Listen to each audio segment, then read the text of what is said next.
Hey everybody, Christine here from One Creative Direction. So today I'm going to do a little bit of a different kind of video.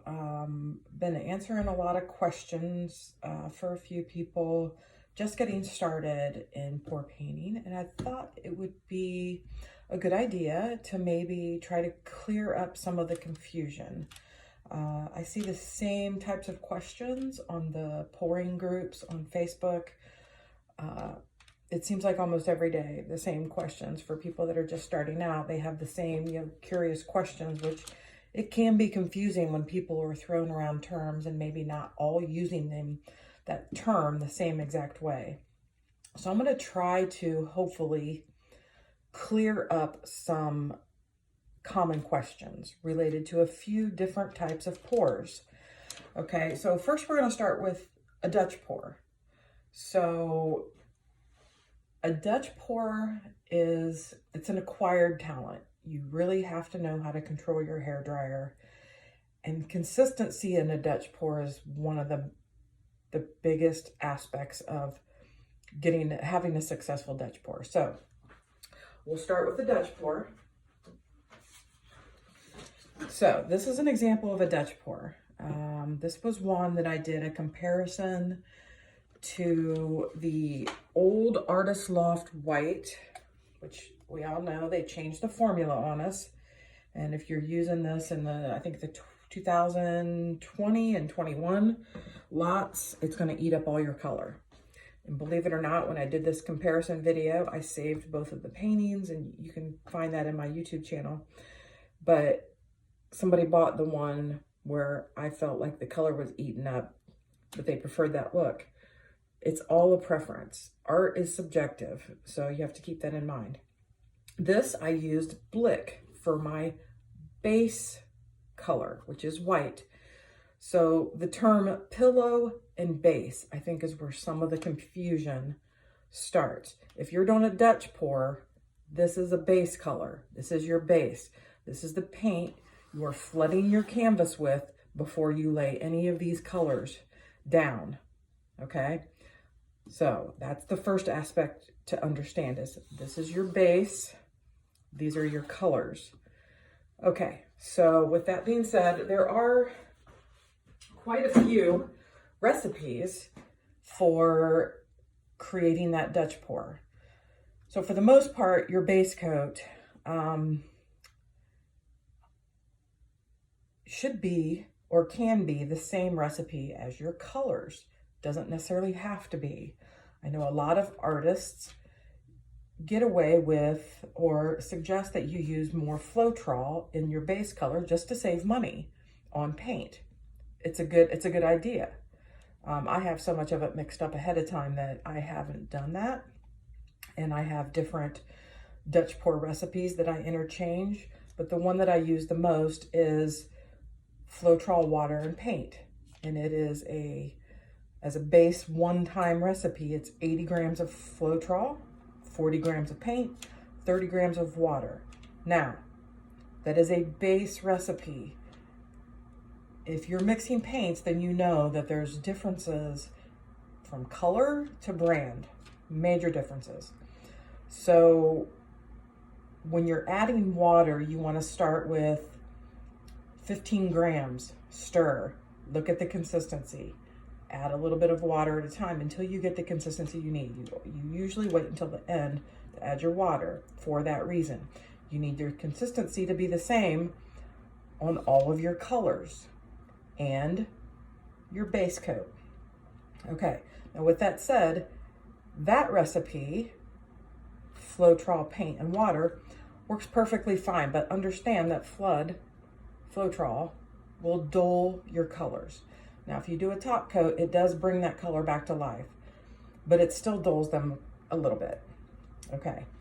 Now, you also have the option to use only paint and water for your colors and your base if you want to, but I know a lot of people that do paint and water only for their colors do add some Floetrol to their base just to help. Okay, so one thing you need to be cautious of, if you want to do paint and water only, is to know that the more water you add, cannot speak today, the more water you add, you have to be careful that it's not going to break all those binders in that paint. So when you're using water and paint only, you want to make sure you're using high quality paints like Amsterdam, Golden, Ultrac, all of those higher quality, higher pigmented brands. If you're using, cheaper craft paints, it's just know that you're probably going to see cracking and crazing. Okay, so keep that in mind. There are also recipes out there for Dutch pours using house paint for the base coat. I do believe that is not a common use, and it requires a learning curve and understanding, the ingredients in house paint versus, standard acrylics. So if you're just beginning, I would steer away from that unless you have a good recipe from a solid artist that's been doing that, and you have access to the same ingredients that they do, same house paints types, because from country to country, those vary. So keep that in mind. Okay, so obviously for Dutch pour, Floetrol, very common, very, very common ingredient. And then for base coats, Artist Loft colors are good. As I mentioned, white, you might want to steer away from that until they correct that recipe. And I switched from Artist Loft to Blue Acrylic. I really like these, they flow nicely. Now, keep in mind, they are a little thicker than the Artist Loft flow, so you'll have to adjust the water. So again, watch your consistencies. And if you are just starting out, I highly suggest that you go to Scrape, Pour, Repeat, I think is the name of the website, and they have a consistency chart. Very good. You put a dollop of paint in the circle. So you have 4 colors for your Dutch pour and your base. You put all 5 colors on there and you hold the paper up for 5 seconds, and they should all be the same consistency. I will link that in the description box just for anybody that wants to use that. And then I think I also have a screenshot of where each one of the types of pour should be on that consistency table. So that might be helpful. Another base paint possibility is tube paint. Again, it's going to be a little bit thicker depending on your brand. I started off using Master's Touch. It was great for base paint because Hobby Lobby always has them like buy one, get one half off or something to that effect. So for me, economically, before I discovered these, I was using that and it works great. And I've seen other artists say that they like it as well. This one is also a good one. Artist Loft also has another, I can't remember what they call it. Artist Loft, I think it's just an acrylic, but it's in a smaller bottle. That's fine as well for base. One thing to keep in mind when you're making up your paints is if you're, for me, I do quite a bit with Dutch pour paint, and I put mine in bottles. If you're just going to do one Dutch pour, you might want to mix them up in, little cups. But I mix mine, I have a ton of bottles, colors made up. And if that's the route you want to go, if you're adding your water as you're making those, from everything that I understand, distilled water is the best way to go if you're pre-mixing paints. If you're not pre-mixing paints, I'm guessing tap water is fine, but just understand that the minerals in the water do affect the paint performance. So just a little tidbit there. So I buy this distilled water. I think it's like 89 cents at Kroger or something like that. Maybe it's not even that much, but I've been using that since I started because my water here is horrible. Okay, so I think that pretty much covers Dutch pour paint mixing. The other part of that is controlling your dryer, your blow dryer. I see the question, what kind of blow dryer do I need? My suggestion is do what I did. I see a lot of people going out and spending anywhere from 30 to 50, even more for a blow dryer to use in your I think if you're unsure if the blow dryer is going to work for the Dutch pour, that's a lot of money. I went to the resale store, to Goodwill, to all of those various, thrift stores, and I purchased 3 different hair dryers. And I tried all 3 of them, and I have a favorite. Actually, I have 4 now, all different sizes. So you have to find that comfort level. You can find a powerful dryer and use low if it moves the paint. If your consistency is really thin and your blow dryer moves the paint on low, that's fine. If you have a different dryer and the setting on high moves the paint because you have a different consistency or whatever the variable is, those are things you have to figure out. But you can make just about any blow dryer work. You just have to adjust everything else.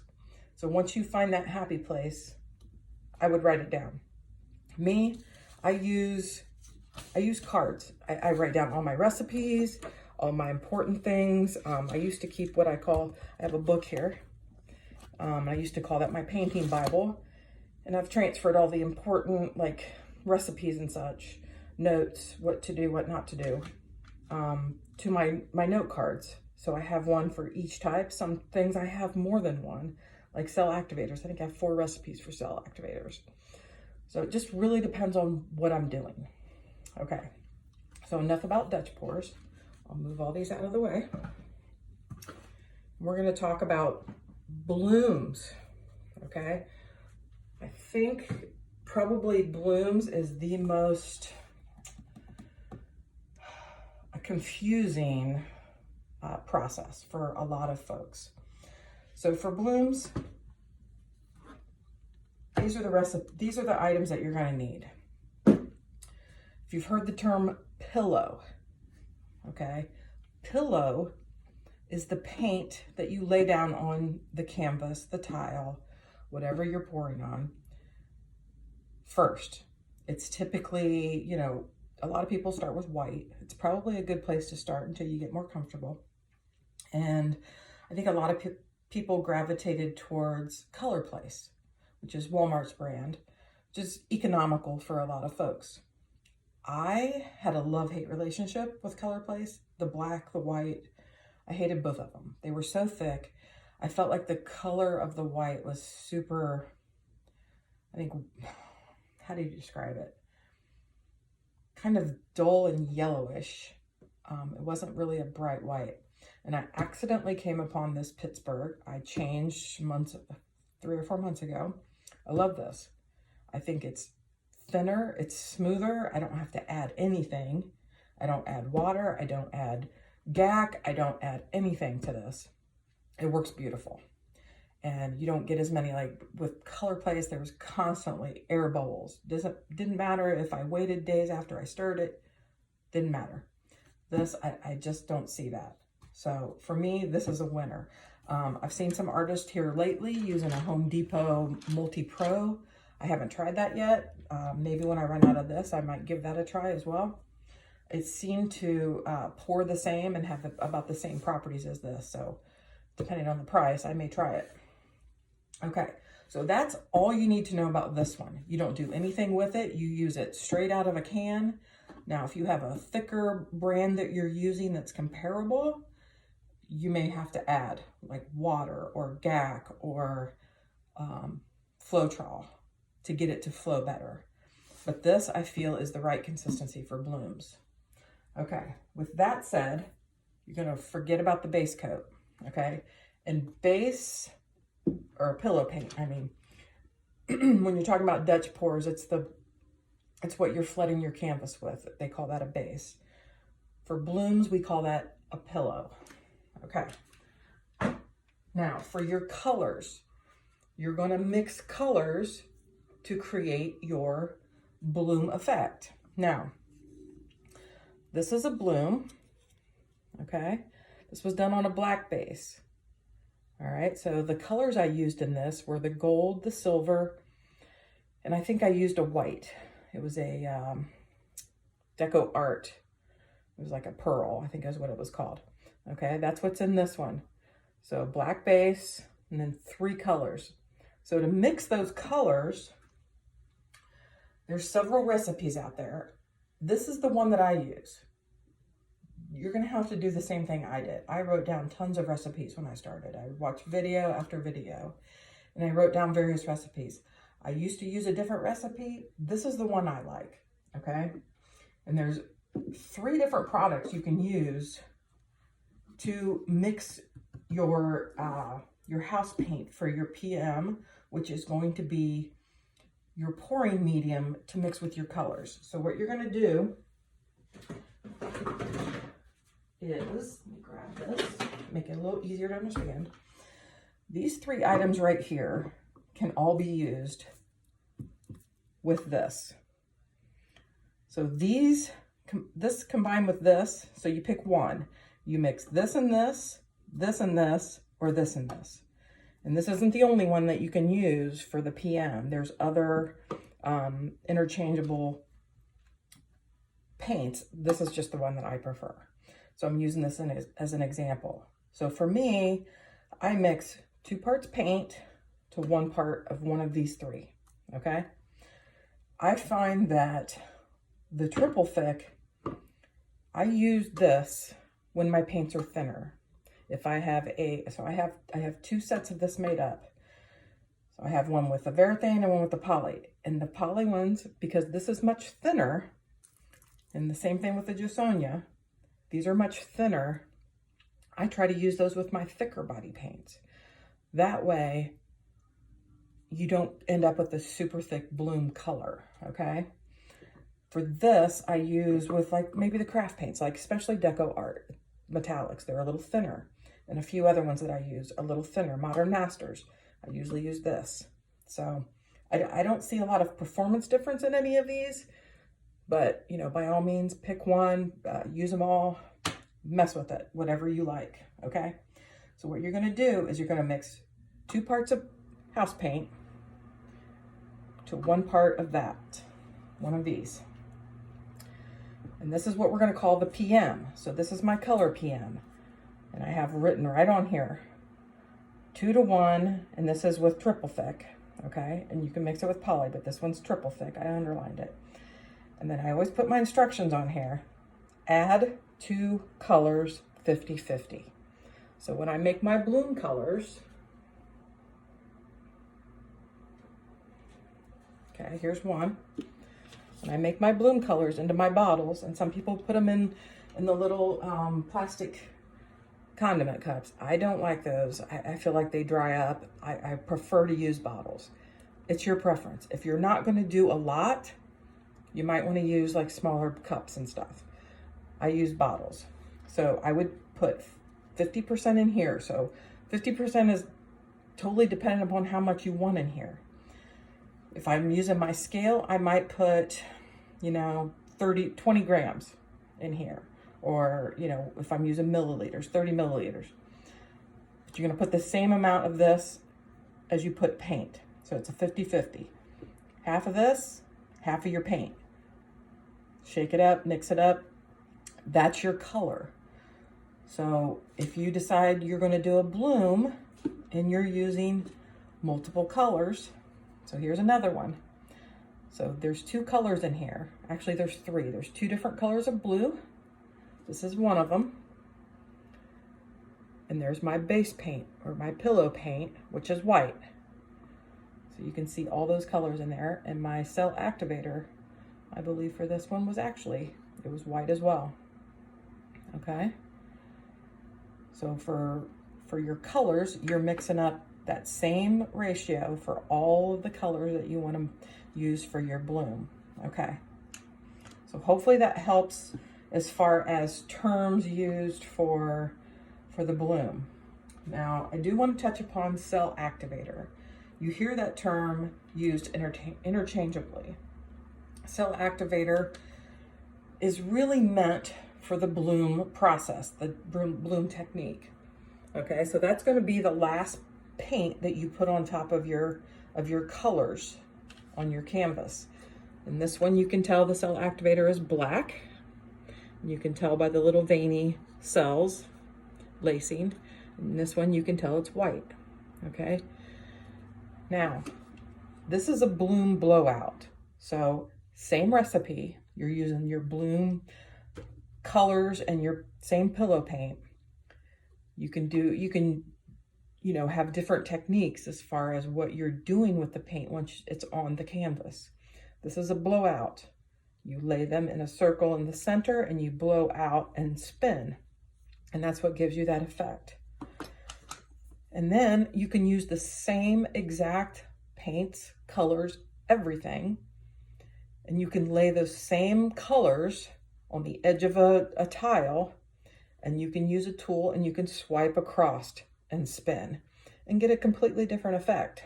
So here's a couple that were swipes, okay? Same exact paint recipes, just a different way to spread the paint, okay? So hopefully that helps with the bloom. Now, as far as the other types of pours, you have all different kinds of cup pours. A lot of people use this as their PM for cup pours. I've seen all kinds of recipes for cup pours. I probably have 4 or 5 myself. Let's see, for the main one that I've used as far as cup pours go, I have used, let's see, I've used, for the most part, 50% Floetrol, 30% paint, and 20% water. So your cup pours, your consistency of your paint is going to be thicker than a Dutch pour, okay? And additionally, if you're doing a cup pour, a ring pour, straight pour, traveling cup pour, it doesn't matter. A lot of people add a gloss medium to their paint to give it a brighter appearance. And keep in mind, the thinner your paint on that type of a pour, the more washed out your colors are going to be, okay? So I used a couple of different gloss mediums. I really like this one. This is Creative Inspirations. I think the only place that you can get this is at Jerry's Artorama. At least that's the only place I've seen it. So I decided the last time I was at Blick's to try to find something that was comparable. So I bought this. This is Acrylic Economy Acrylic Polymer. It's a polymer gloss medium. Same description. Anything that says polymer, I believe, helps bind. So I've done one pour with this. It seemed to be very comparable to this. I haven't done the cost analysis, but those are 2 types of gloss mediums that you can add to your paint to give it a nicer, glossier appearance when it dries, whether you decide to top coat it or not. A lot of people use Liquitex pouring medium in their cup pours, just a dash in each color. That works as well. That helps get you cells. This stuff is very potent. You don't need a lot. I know some people use this and Floetrol. I've never done that, but I have seen folks do that. Okay, so a few more things I want to cover is recipes. You will find multiple recipes for the same technique. You really have to do, you know, your due diligence and just decide. I made a lot of decisions early on in my paint pouring journey. I've bought a lot of ingredients. I have tons of mixed paint, tried the process with those ingredients, and I didn't like it. So I have a lot of stuff that I probably will never use again, which really stinks. And unfortunately, there's no guarantee in paint pouring, you know. So you really have to try to disseminate, you know, from the information that's out there, what you want to try. One of the things that I decided early on is I didn't like the pillow paints for blooms because the choices, there was so much issue with, you know, paint cracking. I mean, just the consistencies of the, the house paints for the bloom for your pillow, that, all the issues that I had. So I created my own recipe. So I'm going to show you the difference. And okay, here's a couple examples. Okay, so I used on this bloom, now all I did was, this is a bloom swipe. So I laid the colors and I swiped in various directions to get that. Now this has that Pittsburgh pillow paint on it. It's really nice. It's a very bright white. That's why I like it. It's bright and it's smooth, but it is house paint. So it's always going to dry a little bit thicker. All right. And not as smooth, in my opinion, that acrylics, dry. Here's an example. And this is a wood canvas. So I wanted to show you on a wood canvas and a regular canvas. So this is a special recipe bloom paint that I created. So this is bloom. These are my bloom colors. Okay. But this is not house paint.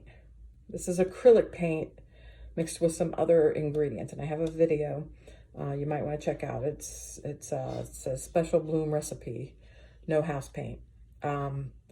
So this dries glossier, it dries smooth, and it dries fast, and that's why I like it.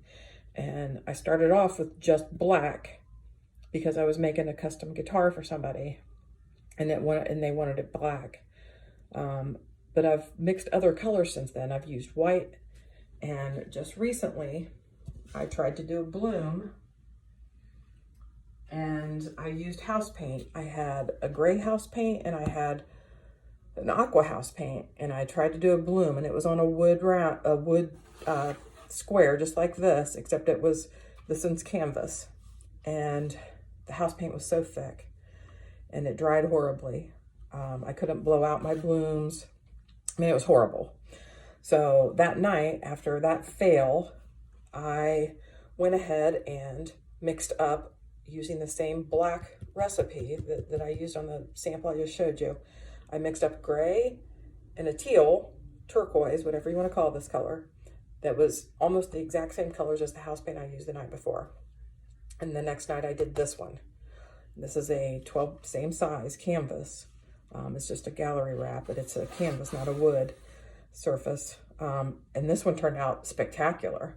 You can see how nice and smooth that is. There's no lumps, no divots, no anything. I mean, it's just smooth as smooth can be. And I have, I think I have 2 or 3 layers of bright tone on here right now, but I mean, it's phenomenal. And this is why I try as much as possible to use my special recipe. Really, really like it. So there's that. I mean, and the reason I wanted to go over that is so you know that you have multiple options to create. I believe I used that recipe, that special recipe for the base, for the pillow as well. And as you can see, super smooth. Okay. And that does make your top coat a lot easier. The smoother your painting dries, the easier the top coat. Okay, so hopefully all of that information has helped. Hopefully, you wrote down some things that would be helpful. One other thing that I wanted to mention, I do occasionally use this recipe in these ingredients. So I also have GAC 800. A lot of folks were adding this to their pillow paint, to various paints to get it to dry smooth. It's, was originally designed as a pouring medium by Golden. Unfortunately, didn't market it very well. Most people didn't understand what it really was, but a lot of people were adding it to avoid the cracking and the crazing. It's a great product. I have several recipes that use this. And then they came out with this one more recently. So you don't need both of these for the same recipe. You can pretty much use these interchangeably. If the recipe calls for this, you can use this and vice versa. I've used both of them. So I have a a Dutch pour recipe that I use on top of a colored pearl pour recipe that if I do a Dutch blowout, I'll use these ingredients to mix my colors rather than the Floetrol and the water. Okay, so that's just a little bit of bonus information.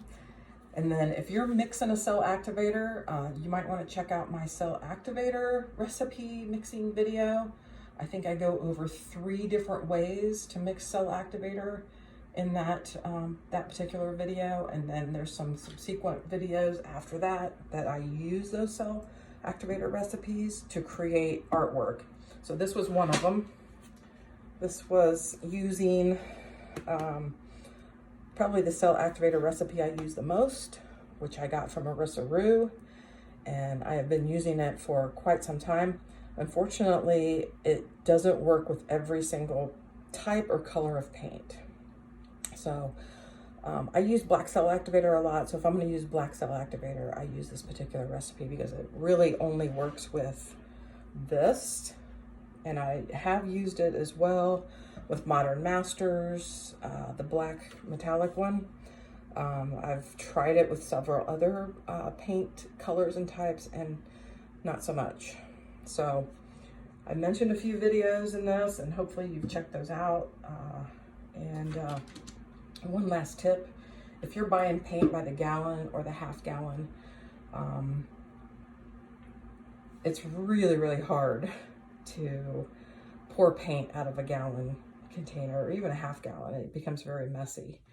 So one of the things that I do is I buy various bottles. As you can see this, I think I got these maybe at Walmart, like a couple bucks. And while you're at the thrift store looking for hair dryers, look for these. And I've found 3 of these at 3 different times. These are amazing. They hold a lot of paint.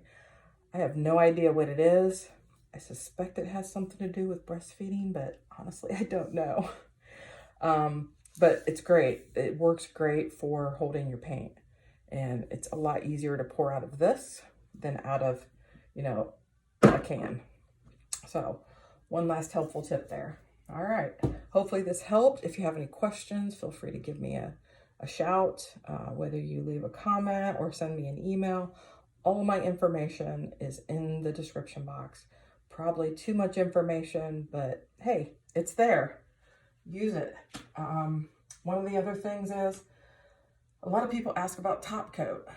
I have quite a few videos on my YouTube relating to top coat. I've done tons of testing over the last 10, 11 months. I use Crystal products. I love them for many reasons. 1, I can do it in my house. 2, it's non-toxic. I almost lost my vision using resin before I started paint pouring. I was making tumblers and I was going to town with resin, and about 2.5, 3 months in, I almost lost my eyesight. If I wouldn't have stopped, I would probably most likely be blind right now. So that is the reason that I love Crystal products. It has such a beautiful finish to it. I mean, you cannot beat that nice glossy shine. And when you add resin to a painting, it makes them super heavy. With Crystal you just add small layers until you get the gloss finish that you like, and you're done. And it doesn't add on a ton of extra weight to your painting. Okay. If you have any questions at all about Crystal please let me know. I am very experienced with it. I've done all the troubleshooting, and I can help. And please, if you're going to purchase Crystal please use the links in my description box. I've been using Crystal for close to 2 years now, because I switched to Crystal on tumblers before I started paint pouring. So I've been using their product for quite a while, and I don't get a lot. Their affiliate program is not very generous, but every tiny little bit helps, and it helps me continue to test products and test methods and techniques and things, and continue providing these videos. So I know this video was really long, but I felt it was much needed video. So hopefully it helps somebody. And like I said, please don't hesitate to shoot me a question. Please comment below if you like any of the information I provided. If it helped at all, please let me know. I'll continue making the videos that tell you how to, like mix things. I started, some mixing videos with the cell activator and the black special recipe paint mixing video, and I will continue doing those interchangeably with some of the other stuff that I'm doing. But hopefully this helped. If you're not a subscriber, please hit that subscribe and notification bell, and please share. Thank you so much for joining me. I do appreciate it. Catch you on the next video.